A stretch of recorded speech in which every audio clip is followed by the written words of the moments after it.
act and behave like a democracy. By 1877, as the North tires of Reconstruction, we see the withdrawal of troops and on some level, really the withdrawal of federal protection of Black people's rights.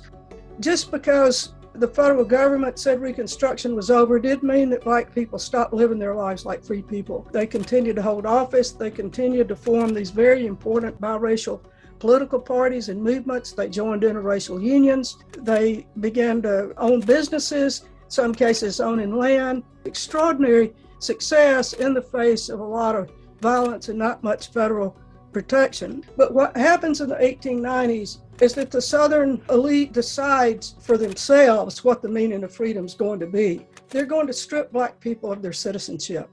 White supremacy is reconstituted in the 1890s. It can't look the same as it did in slavery. And so what you end up with is disfranchisement and segregation and sharecropping and convict labor and debt peonage. But underwriting that is extraordinary violence and terror.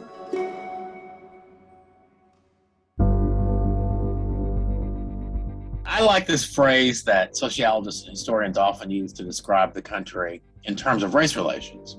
And that is that this was a period they described as the nadir of race relations in America, the low point of race relations in America. And they use that language because there was this proliferation of these events that were called race riots. They were mainly assaults on Black communities.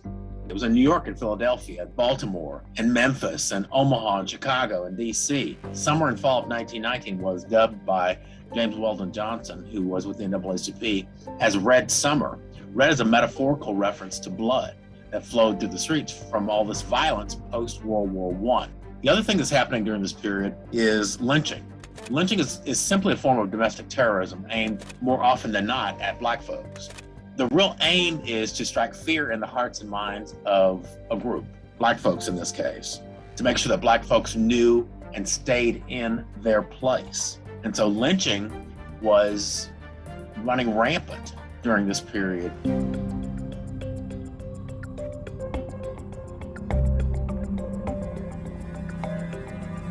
The Elaine that we see today is very different from the Elaine at the time of the massacre. At the time of the massacre, it was one of the fastest growing cities and local economies in the state. The bulk of this new revenue that was coming in was from cotton sales. Cotton's at the heart of understanding what happened during the Elaine massacre.